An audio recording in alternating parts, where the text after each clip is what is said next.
ومن سيئات أعمالنا من يهده الله والصلاة والسلام على أشرف الخلق أجمعين سيد الأنبياء آله وصحبه ومن تبعهم بإحسان إلى يوم آمين يا رب العالمين.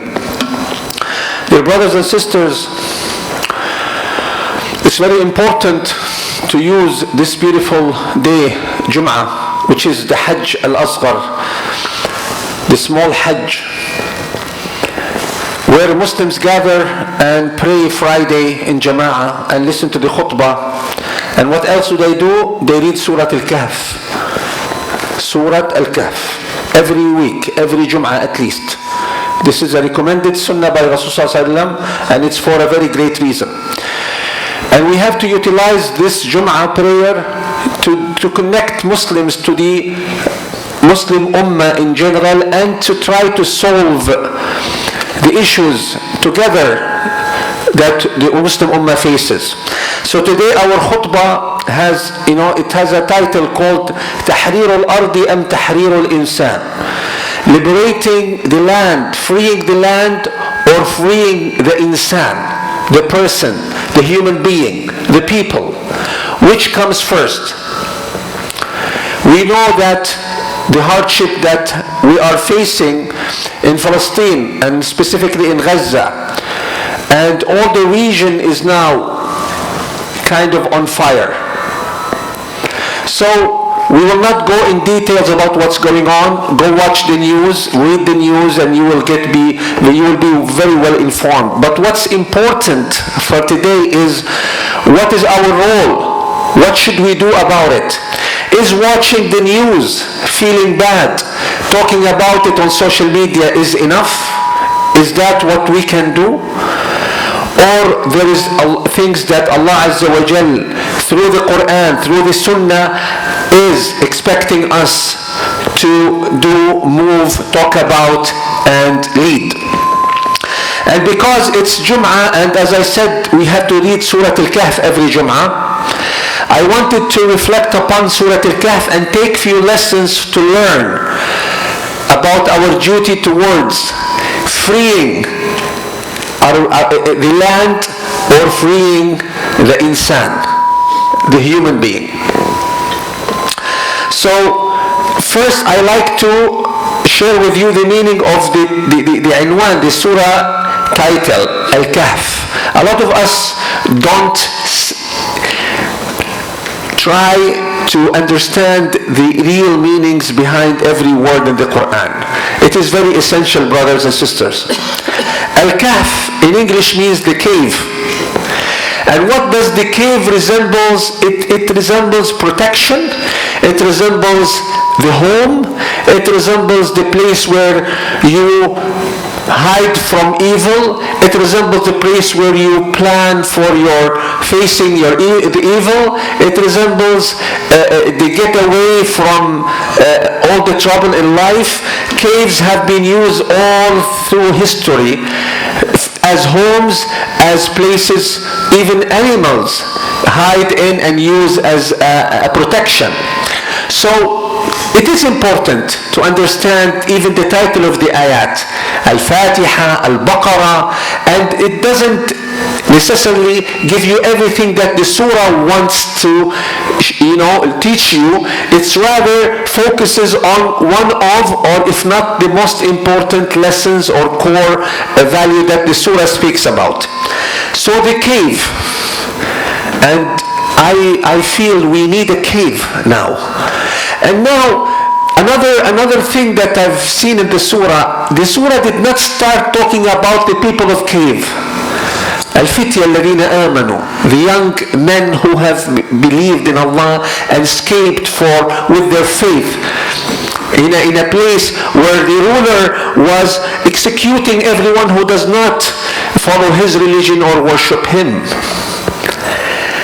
Surah did not start doing that, and that's another thing we have to learn.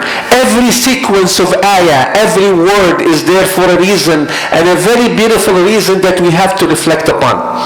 It says after أعوذ بالله من الشيطان الرجيم بسم الله الرحمن الرحيم الحمد لله.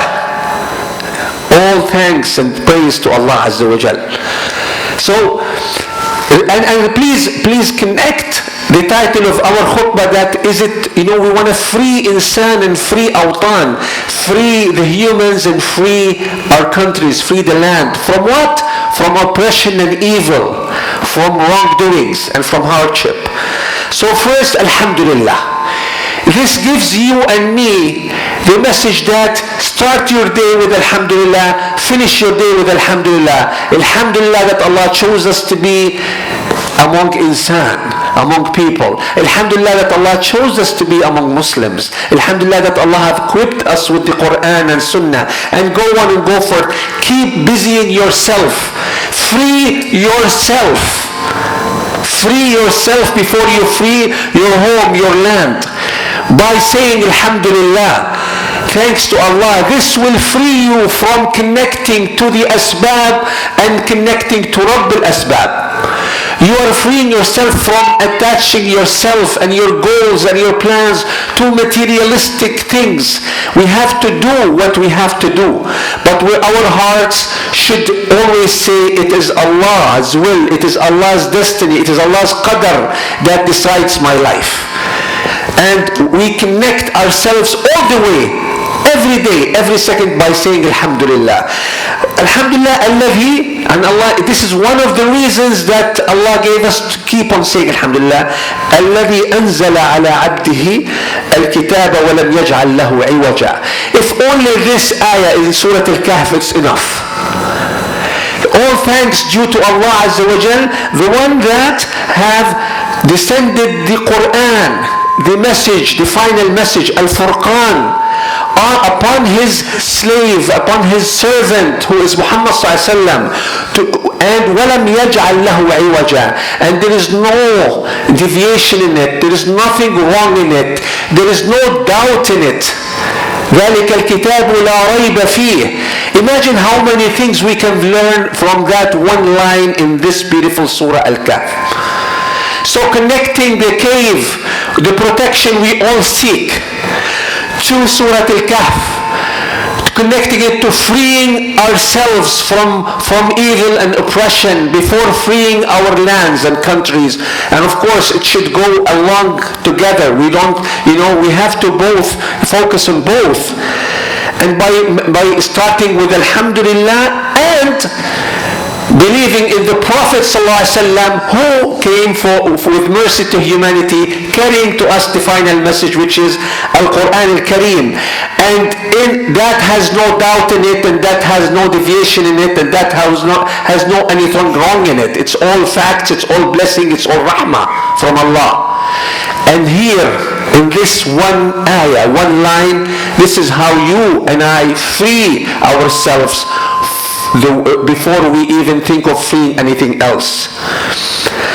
We have to remember that, and jumping to another ayah in the next page. Why did those young men have fled and went to the cave? What was their purpose?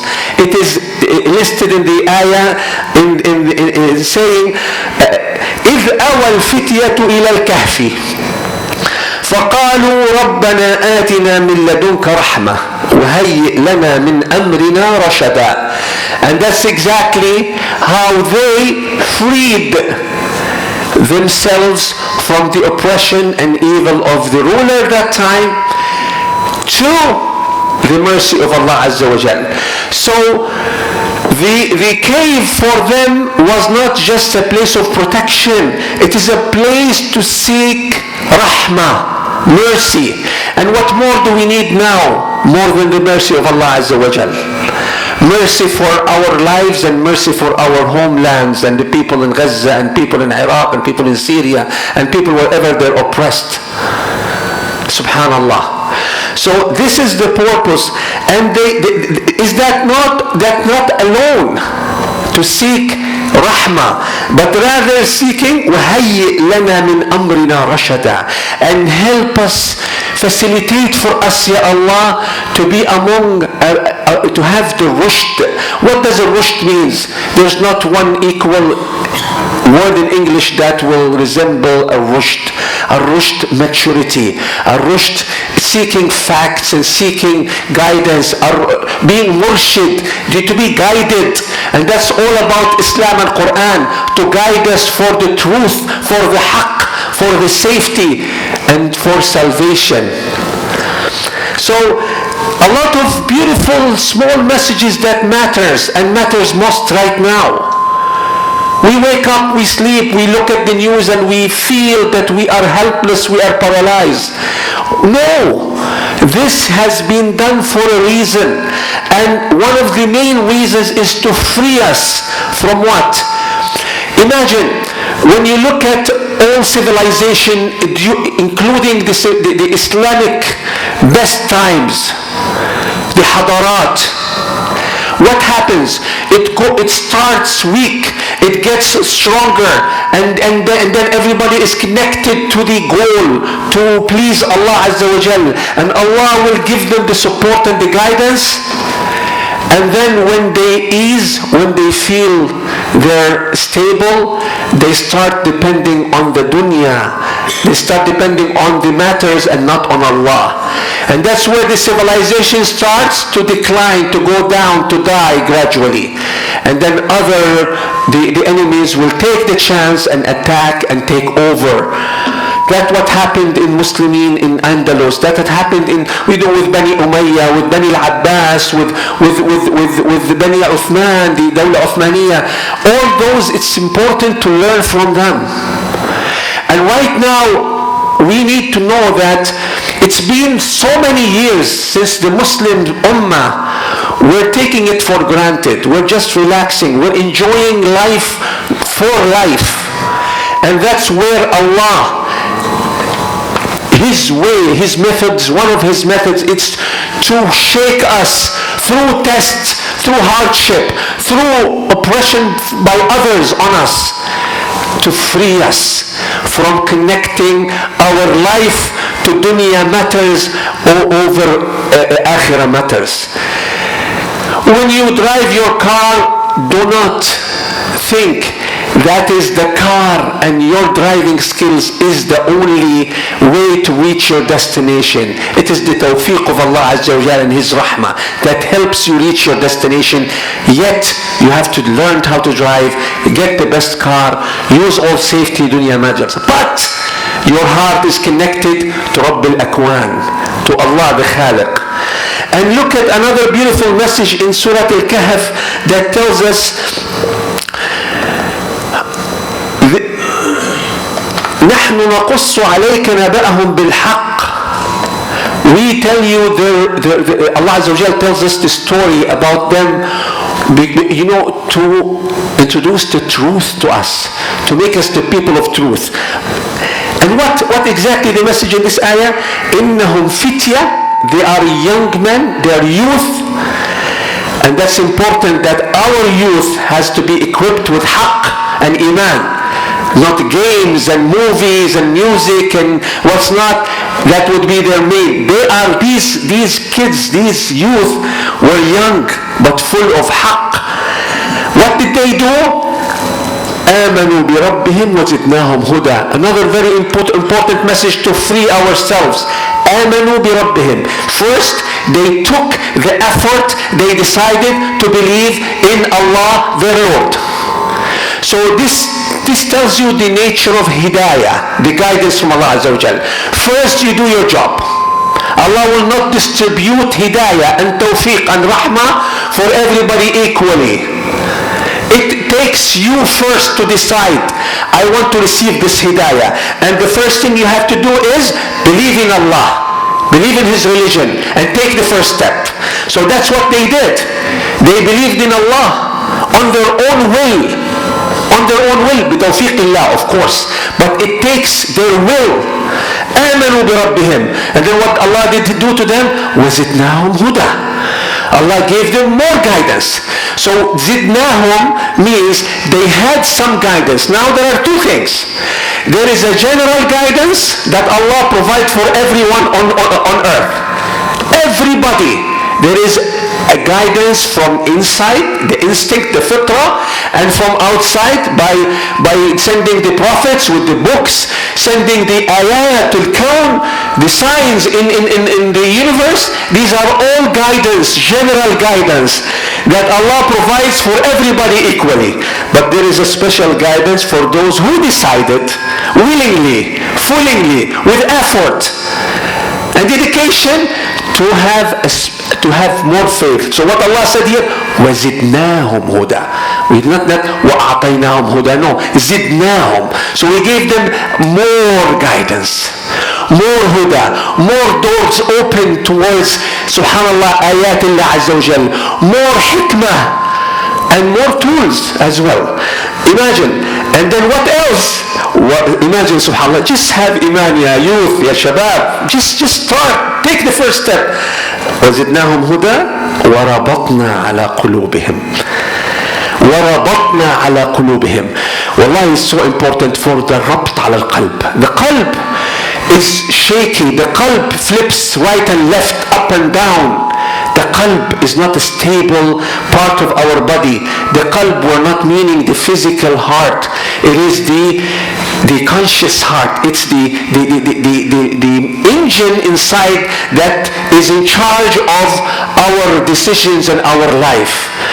Allah, if we decide to free ourselves by refuging to the cave of Iman and seeking Rahmah, take the steps to become real mu'mins by upholding to the Quran and Sunnah, and that steps will lead to what?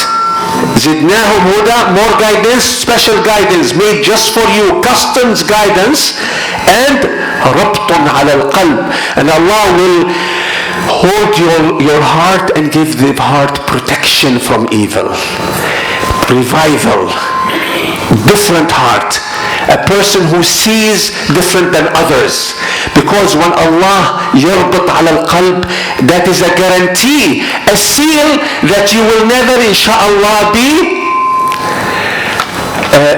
a victim of shaitan.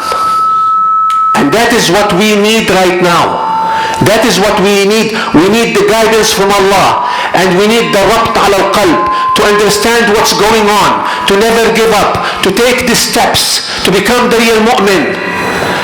We always talk about rulers not ruling by Sharia, not ruling by justice. All of us are small rulers in our homes and our lives.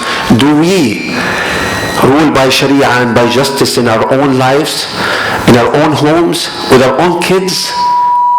أقول قولي هذا وأستغفر الله لي ولكم فيا فوز المستغفرين فاستغفر الله.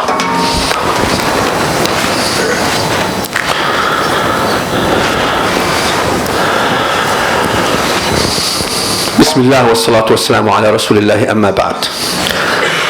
The same ayah has another very beautiful message that all of us know already, but we tend to take for granted. Don't take anything for granted. Everything, including your iman, including your family, including your business, including your body, needs maintenance and regular visits, and don't take it for granted. What did they say? After Allah promised them to seal their heart and protect their heart, وَرَبَطْنَا عَلَى قُلُوبِهِمْ إِذْ قَامُوا. What did they say? فَقَالُوا رَبُّنَا رَبُّ السَّمَوَاتِ وَالْأَرْضِ لَن نَدْعُوَ مِن دُونِهِ إِلَهًا لَقَدْ قُلْنَا إِذًا شَطَطًا. And this is, I'll finish with this. The most important message, I kept it to the last. The first thing that they said, and they said, which means they've spread, which means that was the thing that they had, which is different than the people they used to live with, which is tawheed. Tawheed. لن ندعو من دونه إلها لقد قلنا إذا شططا. That what have يميز الخبيث من الطيب. That's what make them different from all the others living among them. That much that Allah didn't even bother them by continue living among that society. As if Allah is saying, you're not created for this time of the world. I'm going to keep you sleeping for hundreds of years and wake you up when the right community that you deserve to live among them or be one of them or enjoy ibadatullah among them, subhanallah. Subhanallah. All what they did is, young men decided to free themselves. They couldn't free their countries. They couldn't face the oppression. They couldn't fight the evil.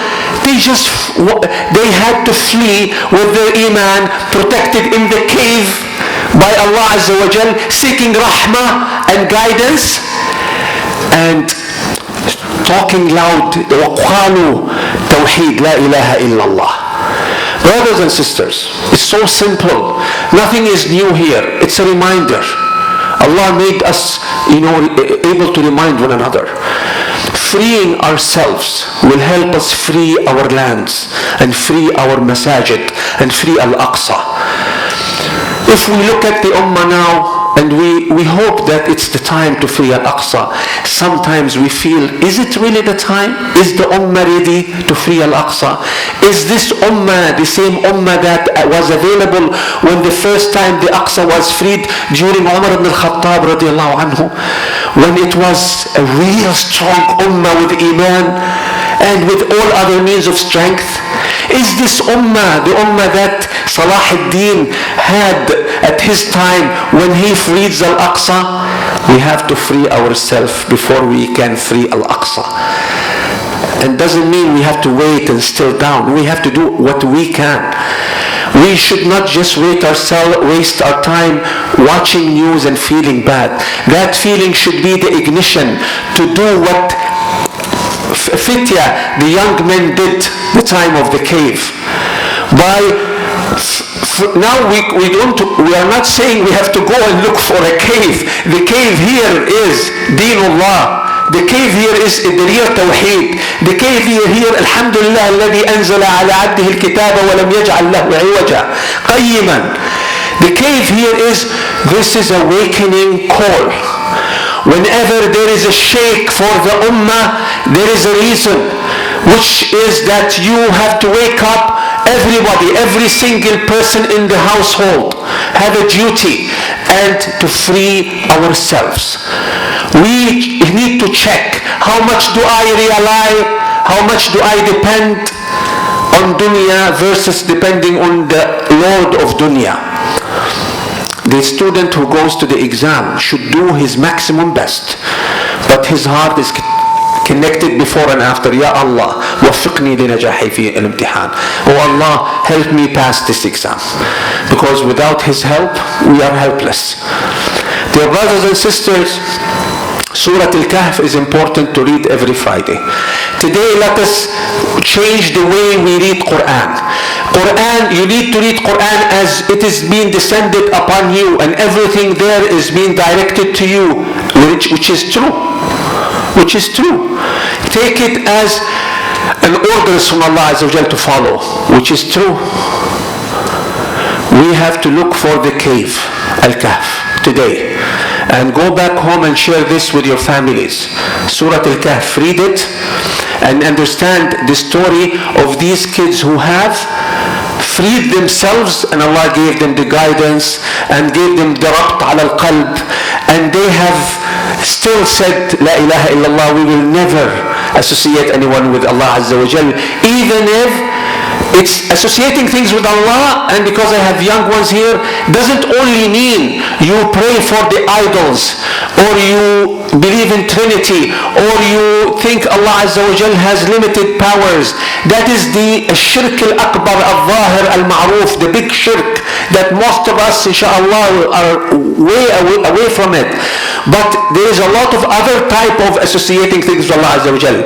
When you are attached so much to the clothes, to the brands, to the haircut, to the dunya, that is associating. That is, your heart is filled with what? With Allah and Allah's orders and the Quran, or filled with your attachment to other stuff. Abdul Dinar wa Abdul Khamisa. Muhammad ﷺ have cursed in one of the hadith those who are slaves of moda, slaves of clothes, slaves of their horses, because they love these things so much that there was no more space in the heart to love Allah enough and His Prophet Muhammad ﷺ enough. There's no more space. You only have that one heart. please fill it with iman and do your first step, and you get the special guidance. آمنوا بربهم وزدناهم هدى. Oh Allah, increase our iman. Oh Allah, give us the safety by the cave of Quran and by the cave of Islam. Oh Allah, make us among those who read the Quran and understand the Sunnah and apply it in our life. اللهم اغفر لنا وارحمنا، اللهم اغفر لنا وارحمنا، اللهم ارحمنا فوق الأرض وتحت الأرض ويوم العرض عليك. اللهم اغفر لنا تقصيرنا في حق إخوتنا وأخواتنا في فلسطين وفي الشام وفي السودان وفي كل مكان يذكر فيه اسمك، وفي كل شعب ومع كل شعب وهو مظلوم. اللهم اجعلنا عونا للمظلومين ولا تجعلنا عونا للظالمين. اللهم آتنا في الدنيا حسنة وفي الآخرة حسنة وقنا عذاب النار. اللهم بارك لنا في حياتنا وفي أرزاقنا وفي أزواجنا وفي أبنائنا وفي بناتنا. اللهم زوج أبنائنا الزوجات الصالحات، وزوج بناتنا الأزواج الصالحين. يا اللهم بارك لنا في رزقنا، اللهم كثر من رزقنا بالحلال يا رب العالمين. اللهم أعنا على الإنفاق، اللهم أعنا على فهم التوحيد وعدم الإشراك بك يا رب العالمين. اللهم أعنا على تربية أبنائنا. اللهم استخدمنا ولا تستبدلنا، اللهم استخدمنا ولا تستبدلنا، اللهم استخدمنا ولا تستبدلنا. آمين آمين آمين. إن الله وملائكته يصلون على النبي يا أيها الذين آمنوا صلوا عليه وسلموا تسليما. وأنت يا أخي أقم الصلاة.